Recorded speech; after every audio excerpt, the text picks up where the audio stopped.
कार्यक्रम के दिखैया छत्तीसगढ़ के जम्मू किसान भाई बहनी हो तो हर मन के स्वागत है और जय जोहार है। संगी हो आज तो मैं यही की हूँ कहाँ भिंडी के स्वाद निराला जी संगी मोर भिंडी के स्वाद है आला। भिंडी के स्वाद निराला है संगी मोर भिंडी के स्वाद है आला। अरे खट्टा बना ले संगी मसलहा बना ले, खट्टा बना ले संगी मसलहा बना ले, बहुत कंसा के तय खर दोस्ती करा ले। अरे सेहत के भंडार ये संगी, सेहत के भंडार ये संगी शीत गुण वाला। भिंडी के स्वाद निराला है संगी मोर भिंडी के। हाँ संगवारी हो तू हनुमान के फिर से एक बार स्वागत करत हूँ मैं। संगवारी हो तू मन जाना था कि हमारे ये जो कार्यक्रम है कृषि दर्शन के कार्यक्रम तेन हमारे छत्तीसगढ़ के जो किसान भाई है तेखर मन के आर्थिक उन्नति अच्छा हो और देश के स्वास्थ्य सुधराई ला सोच के हम देथन संगी हो।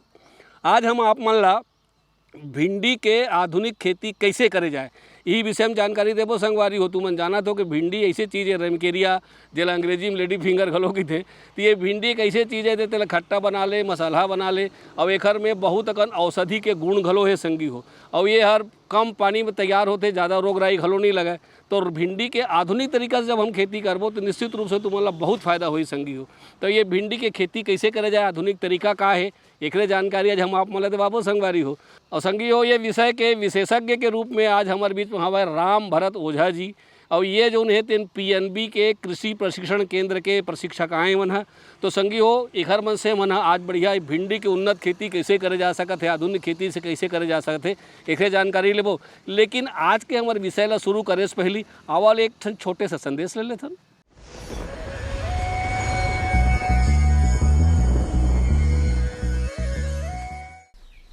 मुर्गी पालन के लिए सबसे प्रमुख चीज़ जिसका ध्यान देना होता है वो है शेड निर्माण।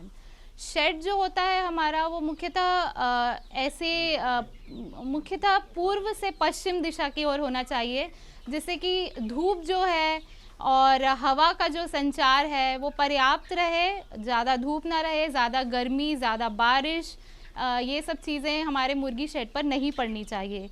मुर्गी शेड के आसपास पौधे, बड़े छांवदार वृक्ष लगाने चाहिए ताकि तापमान बना रहे। और प्रत्येक मुर्गी जो होती है, प्रत्येक मुर्गी बड़ी होते तक उसे 3 फीट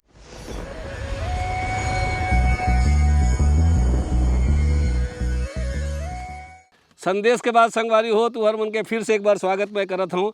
अब जैसे कि तू बन जाना था कि आज के हमारे विषय है कि भिंडी के आधुनिक खेती कैसे करे जाए। तो सबसे पहले हम ये जानना चाहबो हमारे मैंने आज के जो प्रशिक्षक है महोदय विशेषज्ञ है तेखर मिल ले कि जो भिंडी के खेती पर छत्तीसगढ़ के जलवायु कैसे है और एक बार मिट्टी कौन प्रकार के होना जरूरी है, कौन प्रकार के ऐसे माटी जेमा हम एक खेती बढ़िया से कर सकत हन। आवाज़ सबसे पहले एला जान। भिंडी जो है मालवेसी कुल का एक पौधा है और ये पोषक तत्वों से भरपूर सब्जी है।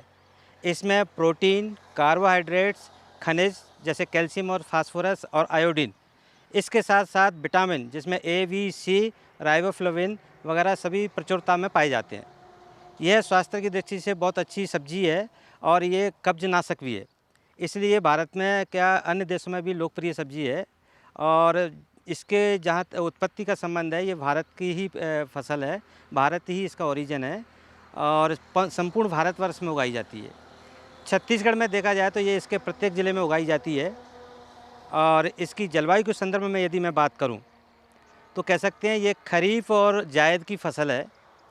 गर्मी में शुरू होता है ये इसका फरवरी से और दिसंबर तक भी इसको ले सकते हैं जहां टेम्परेचर उपयुक्त हो। इसके लिए गर्म एवं नर्म जलवायु की आवश्यकता होती है और इसमें जो है अच्छे से उत्पादन करती है। इसके बीज के अंकुरण के लिए टेम्परेचर 17 से अधिक होना चाहिए, किंतु जब फसल हमारी आती है, लगी रहती है, जहाँ पर 42 डिग्री सेंटीग्रेड से ज़्यादा तापमान होता है वहाँ पर जो है फूल जड़ने की आशंका हो जाती है। तो टेम्परेचर जो है 42 तक इसके लिए उपयुक्त है। वैसे अच्छी फलत के लिए इसका जो है 20 से 27 के बीच में टेम्परेचर बहुत उपयुक्त रहता है और इस प्रकार से ये जो है संपूर्ण छत्तीसगढ़ में उगाई जा सकती है। भिंडी के लिए बलऊ, अच्छे जल निकास वाली दोमट भूमि उपयुक्त होती है। वैसे ये सभी प्रकार की उचित जल निकास वाली भूमियों में उगाई जा सकती है और इसका जो है pH मान 6.8 से 7.8 तक उपयुक्त रहता है। इस प्रकार की सभी जो है भूमियों में इसको हम उत्पादन कर सकते हैं। संगी हो तुमन देखे हवा कि उन बताइन कि ही वो भारत के फसल है और ये भारत भर ये जो भिंडी के खेती है तो बहुत उपयुक्त है, बहुत अच्छे ढंग से हो सकत है। यहाँ की जलवायु घलो बहुत बढ़िया है। अब सवारी है वो सब तैयारी होती संगवारी हो कि भूमि के तैयारी हमारे यहाँ जो ये भिंडी बोए के पहली भूइयाल कैसे तैयार करना है, कैसे जोतना है, कैसे खरपतवार दूर करना है, मादा बनाना है कि नहीं बनाना है, हवा यहूल जान लेथन।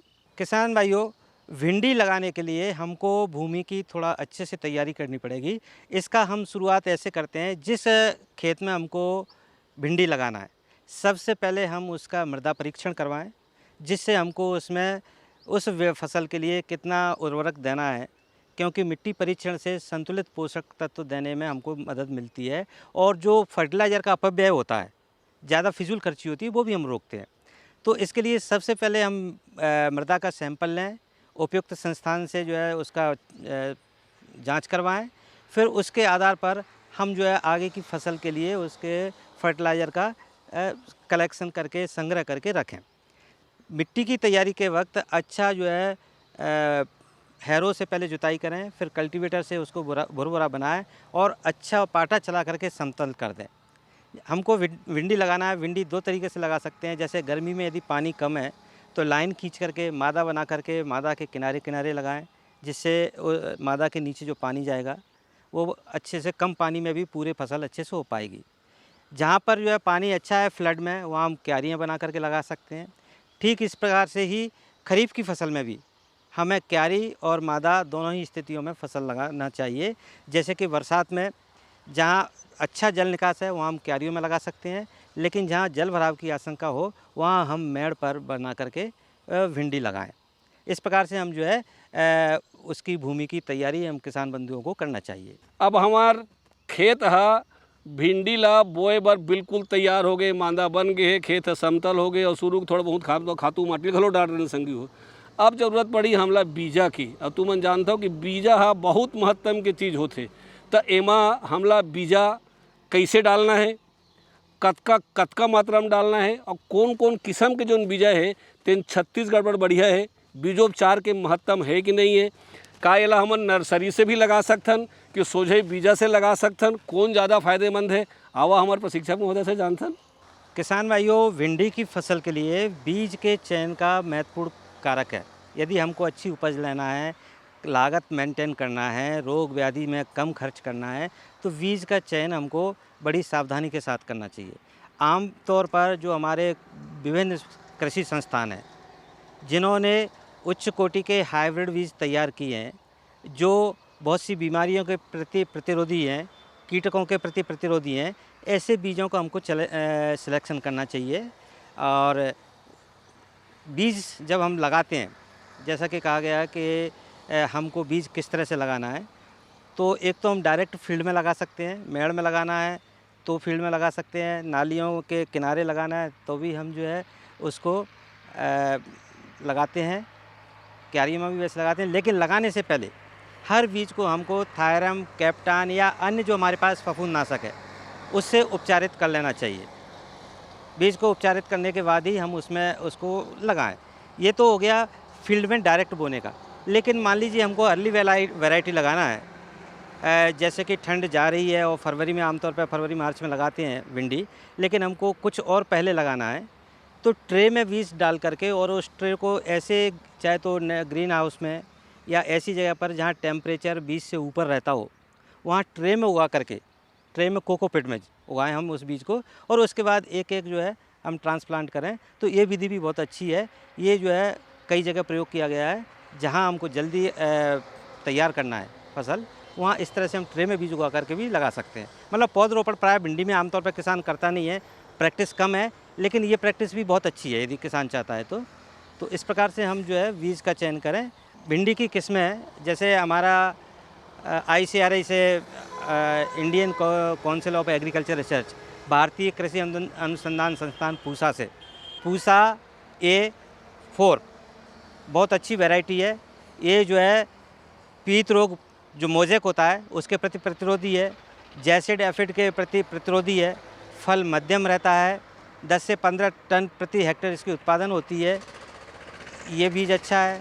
पंजाब 7 पंजाब विश्वविद्यालय द्वारा तैयार किया गया है, हम ये बीज लगा सकते हैं। अर्का राष्ट्रीय बागवानी कृषि अनुसंधान संस्थान बेंगलोर से तैयार किया गया है, अर्का अभय और अर्का अनामिका। इसके बाद में हिसार उन्नत है। इस प्रकार के बहुत से जो है बीज हमारे बाज़ार में उपलब्ध हैं।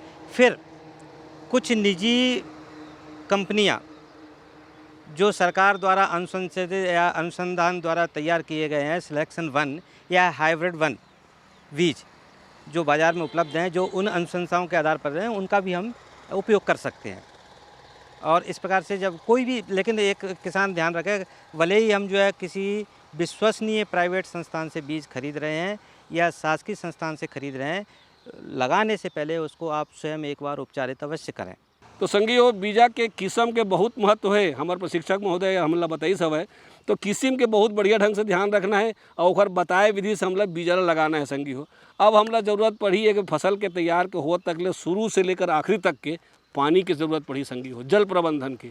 तो अलग अलग फसल के जल प्रबंधन अलग अलग होते, कोनो में ज़्यादा पानी लगते, कोनो में कम पानी लगते, कोनो में फ्लड बढ़िया होते, तो कोनो बार जो है तो हमार स्प्रिंकल के पद्धति होते तेन अच्छा होते, या टपक सिंचाई अच्छा होते। तो एकर बार पानी के मात्रा कतका लग जाही एकड़ पाछू, और संगे संग में कौन सी विधि बढ़िया है, आवा हमारे विशेषज्ञ से जानथन संगी। भिंडी की फसल में जल प्रबंधन किस तरह से करना है, इसका विशेष ध्यान रखें। खास करके जब हम फरवरी मार्च में लगाते हैं तो 10 से 12 दिन में हमको सिंचाई करना चाहिए। जैसे जैसे गर्मी बढ़ती है, सिंचाई का कार्यकाल कम होता जाता है। 7 से 8 दिन में फसल के अनुसार जब उसमें फल आने लगते हैं तो 6 से 8 दिन में सिंचाई करना चाहिए। बरसात में सिंचाई केवल आवश्यकता अनुसार, लगातार बारिश हो रही है तो आवश्यकता नहीं है, किंतु यदि कुछ गैप हो जाता है, बरसात में अंतराल हो जाता है, तो हमको आवश्यकता अनुसार सिंचाई करना चाहिए। और जैसा कि कहा कि क्यारियों में लगाया है तो उचित जल निकास होना चाहिए, ज़्यादा भराव नहीं हो। और मेड़ों वाले में लगाया है तो नालियों में सीधे से उसकी सिंचाई करना चाहिए। पानी प्राय हम भिंडी जो फसल लगाते हैं आमतौर पर अधिकांश किसान फ्लड में लगाते हैं, तो बहाव पद्धति ठीक है, लेकिन पानी जब हमारे पास कम है तो हम स्प्रिंकलर का भी उपयोग कर सकते हैं, ड्रिप का भी कर सकते हैं। और ड्रिप तो सबसे बेहतर होता ही है। सेकेंडली उसके बाद में आपका स्प्रिंकलर आता है। और जो किसान आर्थिक तौर पर कमज़ोर हैं, कम संसाधन है, वो फ्लड में करें, लेकिन उसमें भी ये ख्याल रखें हमारा पानी का अपव्यय नहीं हो। तो देखियो ना संगी हो, हमारा राम भरत ओझा जी बहुत अच्छा ढंग से बताई सब है कि पानी या मौसम के हिसाब से अलग अलग लगी, अलग अलग मौसम में अलग अलग ढंग से हमला पानी के मात्रा और विधि दोनों हमला बदले लगी संगी होती ही विधि से तुमन पानी दे पक्का है, फसल अच्छा हुई। अब हमला ज़रूरत पड़ा थे कि तुमन जानता हो कि फर बर भोजन बहुत बढ़िया है, फर बढ़िया चिकन होए, बढ़िया मजबूत होए, सुंदर दिखे, तो एकर बर जरूरी है खातू की जरूरी है, पौधा का अच्छा विकास होए, फूल बढ़िया होए। तो एकर बर कौन कौन प्रकार के खातू, ओकर का नाम है, ओकर कतका मात्रा में देल पड़ी, हेक्टेयर के पीछू 1 हेक्टेयर में कतका लग जाही, एकड़ में कतका लग जाही, और खातू दे के सबसे बढ़िया विधि क्या हो सकत है, आवा इहुल जान लेथन। किसान भाइयों, भिंडी की फसल के लिए कुछ उर्वरकों की आवश्यकता रहती है। अधिकांश जो है ज़मीन जिसमें जीवांश अच्छे होते हैं, ह्यूमस अच्छा होता है, वो तो उत्पादन के लिए बहुत अच्छी होती है। तो जब किसान भूमि की तैयारी कर रहा होता है उस वक्त हम उनको बताए हैं कि 15 से 20 टन जो है गोबर की खाद यदि उसमें डालते हैं या हरी खाद के द्वारा उसको जीवांश उसमें बढ़ाते हैं तो उपयुक्त रहता है। उसके बाद जब हम भूमि की तैयारी करने के बाद फसल लगाते हैं तो भिंडी की फसल के लिए 100-60-60 NPK प्रति हेक्टर के हिसाब से हमको डालना चाहिए। 100 kilo urea, 100 kilo SSP super phosphate, और 60 किलो सुपर फास्फेट और 60 किलो पोटास। तो सुपर फास्फेट और पोटास की मात्रा वेसल में जब हम ज़मीन तैयार कर रहे हैं, फसल लगा रहे हैं, उसी वक्त पूरी डाल देना चाहिए। शेष फसल 45 दिन के बाद शेष खाद जैसे यूरिया जो बचता है हमारे पास, वो 45 दिन के बाद एक बार, फिर अगली जब तुड़ाई होती है उसके बाद हम डालें। खरीफ फसल में बरसात में इतने खाद की ज़रूरत नहीं होती, क्योंकि यदि हम नाइट्रोजन युक्त खादें डाल देते हैं तो वानस्पतिक वृद्धि ज़्यादा हो जाएगी और हमारी फलत पर असर आएगा। तो वहाँ पर हमको देखना है कि खाद जो है थोड़ा नियंत्रण में, और जो हमारी अनुशंसा की गई है उसके अनुसार ही हम डालें तो बेहतर रहेगा। संगी हो, आज के जो हमार विषय है कि भिंडी के आधुनिक खेती कैसे करे जा सकत है, एकर हमार जानकारी तो चलते रही। आवा और एक ठना उस छोटे संदेश ले लेथन, ओकर बाद ना फिर आबो। मेरे साथ बोलो ए बी। अरे नादान, बच्चे को एबीसी सिखा रहा है। अरे काम धंधे की एबीसी तू कब सीखेगा? ये देख विज्ञापन। तेरे जैसे कृषि विज्ञान सीखे हुए युवाओं के लिए भारत सरकार के कृषि मंत्रालय ने एक योजना बनाई है, ACABC। ACABC? जी हाँ, ACABC यानी एग्री क्लिनिक्स और एग्री बिजनेस सेंटर। इसके तहत कृषि विज्ञान पढ़े युवाओं का चयन होने पर उन्हें मुफ्त ट्रेनिंग दी जाती है और हाँ, अपना कारोबार चलाने के लिए बैंक से लोन भी मिलता है। इसके साथ ही अगर युवा अपने इलाके के किसानों की खुशहाली के लिए उन्हें खेती बाड़ी व अपने कारोबार से जुड़ी लाभदायक जानकारी देते रहेंगे तो उन्हें लोन पर 36 से 44% तक की सब्सिडी भी मिलेगी। तब तो मैं जरूर सीखूंगा काम धंधे की ABC। शाबाश, चलो अपनाएं स्वरोजगार, खेती में हो विकास अपार।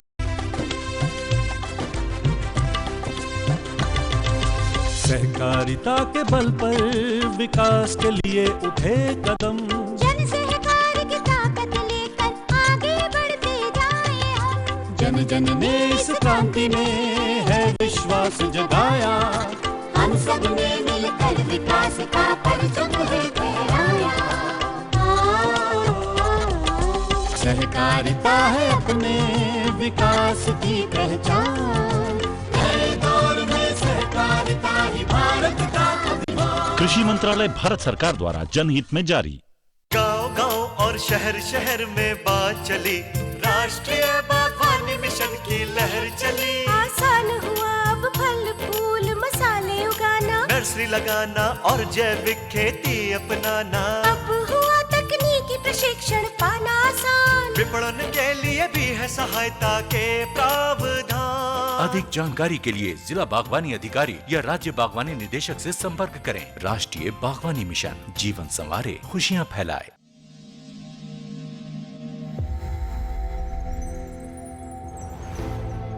आत्मनिर्भर किसान भारत की शान। उत्पादन में आत्मनिर्भर होने के साथ साथ फसल की कटाई के उपरांत उपज की हानि को रोकने, ग्रामीण क्षेत्रों में रोजगार सृजन करने और बीज से बाजार तक के विजन को मजबूती देने के उद्देश्य से 1 वर्ष पूर्व माननीय प्रधानमंत्री श्री नरेंद्र मोदी जी ने एक महत्वाकांक्षी केंद्रीय योजना एग्रीकल्चर इंफ्रास्ट्रक्चर फंड की शुरुआत की। इस आधुनिक इंफ्रास्ट्रक्चर से कृषि आधारित उद्योग लगाने में एक बहुत बड़ा बदलाव आएगा और बहुत बड़ी गति आएगी।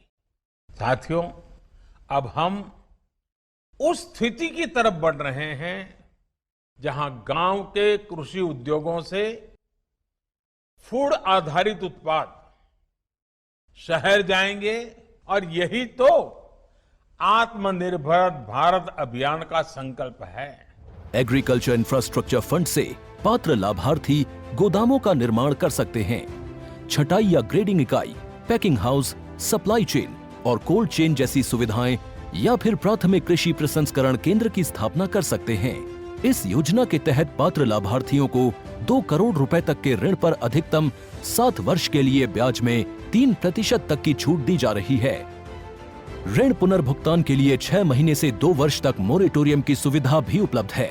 इस योजना ने अब तक सफलता की कई मिसालें कायम की हैं, जैसे कि मध्य प्रदेश के लाभार्थी श्री विपिन त्रिपाठी ने एग्रीकल्चर वेस्ट से बायोफ्यूल बनाने का इनोवेटिव प्राइमरी प्रोसेसिंग सेंटर लगाया है।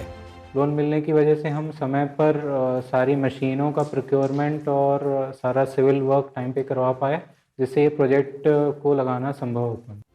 राजस्थान के लाभार्थी श्री यशवर्धन मुंद्रा ने सॉर्टिंग एंड ग्रेडिंग यूनिट लगाकर रोजगार के अवसर पैदा किए हैं। कर्नाटक की महिला उद्यमी श्रीमती ममता वी ने प्राइमरी प्रोसेसिंग सेंटर लगाकर प्रगति की नई राह चुनी है। ಸಣ್ಣ ಪುಟ್ಟ ಉದ್ಯಮಿಗಳನ್ನ ಮತ್ತಷ್ಟು ಅಗ್ರಿಕಲ್ಚರಲ್ಲಿ ಹೆಚ್ಚು ನಾವು ಇನ್ನಷ್ಟು ಸಾಧನೆ ಮಾಡಲಿಕ್ಕೆ ಕಾರಣಕಾರಕವಾದಂತ ಈ ಅಗ್ರಿಕಲ್ಚರಲ್ ಇನ್ಫ್ರಾಸ್ಟ್ರಕ್ಚರ್ ಫಂಡ್ ಇಂದ ನಮ್ಮ ಇನ್ನಷ್ಟು ಯೋಜನೆಗಳು ಆಯೋಜನೆಗಳು ಉತ್ತಮಗೊಂಡಿದೆ। राजस्थान के लाभार्थी श्री दिनेश भट्टर ने जीरे की प्रोसेसिंग यूनिट लगाकर आसपास के ग्रामीणों को आत्मनिर्भरता प्रदान की है। महाराष्ट्र के लाभार्थी श्री अनूप कुमार मोहता ने वेयर हाउस बनाकर अन्न भंडारण को सुनिश्चित किया है। आज देश के कोने कोने से किसान, कृषि उद्यमी, किसान उत्पादक संघ, प्राथमिक कृषि सहकारी समितियां, स्वयं सहायता समूह और कृषि उपज मंडियां इस योजना का लाभ उठा रहे हैं।